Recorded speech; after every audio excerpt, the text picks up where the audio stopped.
Thank you, ma'am. Samajwadi கட்சியை சேர்ந்த நாடாளுமன்ற உறுப்பினர் திருமிகு டிம்பிள் யாதவ் அவர்களை சிறப்புரையாற்ற அன்புடன் அழைக்கிறோம். We are delighted to welcome திருமிகு Dimple Yadav. Member of Parliament has demonstrated that women's parliamentation in politics lead to the empowerment of society to deliver special address. Thalapati M.K. Stalin ji, Mrs. Kanimozhi MP and Deputy General Secretary of DMK, General Secretary of International Congress Priyanka Gandhi ji, MP and Working President of NCP Mrs. Supriya Sule ji, former Chief Minister of Jammu Kashmir, Chairperson PDP Mrs. Mehbooba Mufti ji, former MP and Pilot Bureau member of CPI-M Mrs. Subhashini Ali ji, National Congress National Executive Committee member CPI Mrs. Ani Raja ji, Minister of Food and Consumer Protection Government of Bihar Mrs. Leshi Singh ji, Deputy Speaker Delhi Assembly and National Executive Member of AAP Mrs. Rakhi Bidlan ji, former MP and National Spokesperson AITC Mrs. Shushmita Dev ji, and all the dignitaries who are present in front of me, all the distinguished guests and my fellow citizens of India. This day and moment have been 100 years in the making, as today we celebrate the centenary of the DMK patriarch and a great son of soil, a towering leader, a progressive ideologue, a politician par excellence, and the founder of the political movement for the betterment of India and all its people, respected Shri M. Karunanidhi ji. He was popular as Kalanyar and Muttamind Aranyar. Kalanyar was the title of Tamil politics. His life was marked by a relentless struggle for social justice and the empowerment of the marginalized communities, minorities, OBCs, SC/STs, and especially women. His political journey was an unending quest to eradicate social inequalities. He championed the cause for women's rights, advocating for gender equality in a deeply patriarchal society. He advocated affirmative actions to support oppressed, marginalized communities and minorities. He was a great advocate of increased state autonomy and accountability in the Indian federal structure. He pursued the Rajamanar Committee's report that was accepted by the then Prime Minister, Mrs. Indira Gandhi ji, and the Chief Ministers got the right to hoist the flags on Independence Day. Kalanar's life was dedicated to the pursuit of social justice, an endeavor that remains even more relevant and inspiring today. His vision was rooted in the principles of equality, fairness, and inclusivity. He believed that society could only prosper when every citizen, regardless of their background, was given equal opportunities to thrive.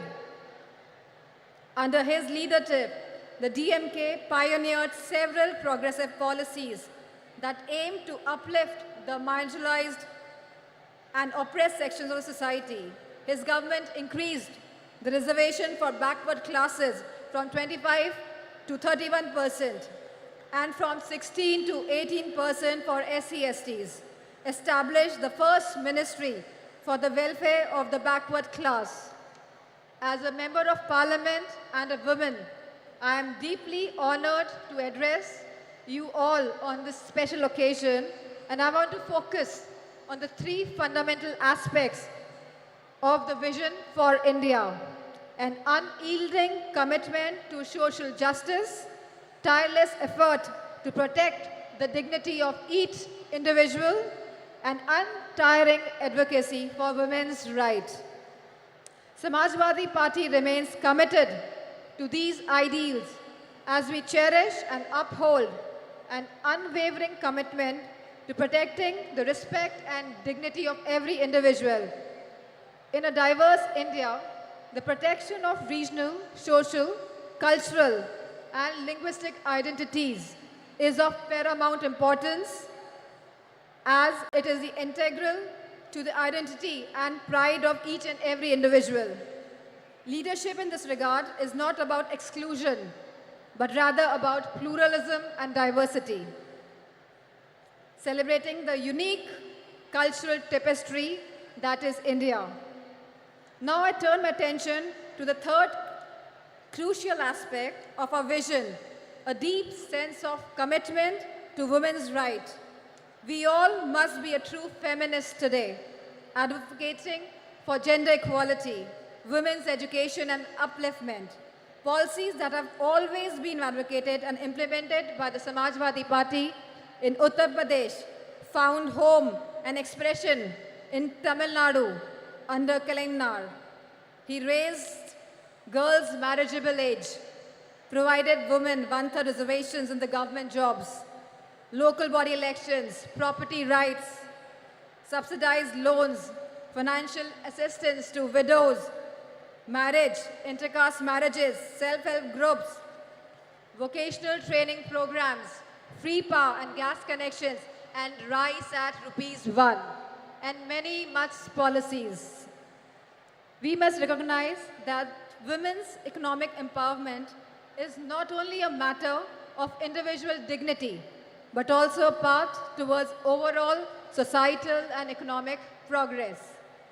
This is in strict conformance to what successive Samajwadi Party governments have delivered for women in Uttar Pradesh under the Chief Ministership of Honorable Netaji and Shri Akhilesh Yadav ji. For us, women's rights is not a manner of speech, but a matter of faith and action. Let me draw the focus to the task at hand for this August gathering. The Magalir Urmai Manadu, being organized today by the DMK Women's Wing, headed by MP Kanimozhi, calls upon the central government, headed by BJP, for immediate action on women's rights issues. The BJP government has totally been proven incompetent and an abject failure in securing women's rights and providing security and safety to women.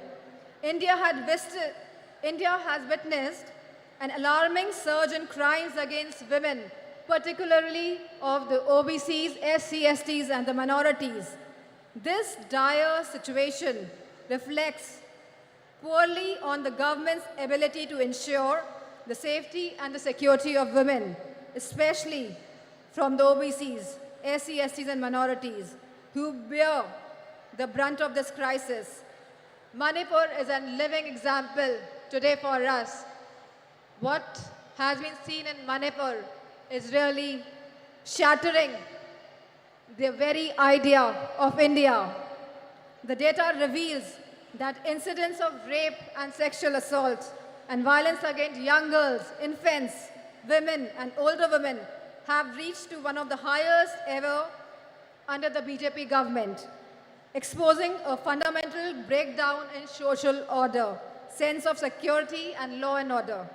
The lack of swift justice and a consistent track record of not holding perpetrators accountable has led to this scary situation in the country.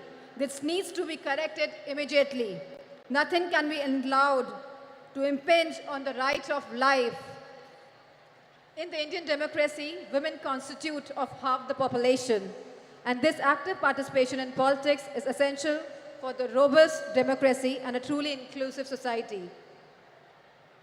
The recent proposal by the BJP government to postpone the vital reform of implementing 33% reservations of women in parliament and state assemblies way into the distant future is a huge disappointment that appears to be only a BJP political ploy. The BJP's move is only an eyewash purely for electoral gains. Samajwadi Party's argument for providing separate reservations for OBCs, for SC/STs and minorities is a critical, progressive stance that deserves immediate inclusion and consequent implementation. The BJP government's one-size-fits-all will certainly dilute the representation of marginalized communities. The Samajwadi Party's proposition recognizes the unique challenges faced by the women of OBCs, SC/STs and minorities. By providing separate reservation, it ensures that these historically disadvantaged groups have a more equitable chance at political participation. BJP government should be open to this critical improvement offered by the Samajwadi Party. It is essential to recognize that diversity in representation is key to vibrant and dynamic democracy. The Samajwadi Party's argument rightly underscores this crucial point. As Samajwadi Party has consistently advocated for women's safety and their rights. We recognize the importance of safe environment for women as a catalyst for the societal change and economic growth. A safe environment empowers women to participate more actively in the workforce, driving India's progress. In fact, Claudia Golden of Harvard, who won the award Nobel Prize in Economics, argues for increased women labor force participation rate, validating Samajwadi Party's approach and philosophy on this subject. The time for procrastination has passed. We need to break down the barriers that have held women back for so long. Let us build a society where everyone can live with dignity, freedom, and equal opportunities. We at Samajwadi Party, along with the India Coalition, are committed to making this vision a reality. And we urge all the citizens to join us in this essential demand for the coming change. It is an idea whose time has come.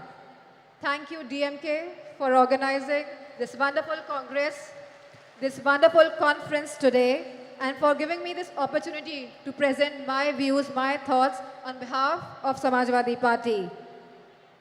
And I thank all the women wing of DMK. Thank you. Jai Hind.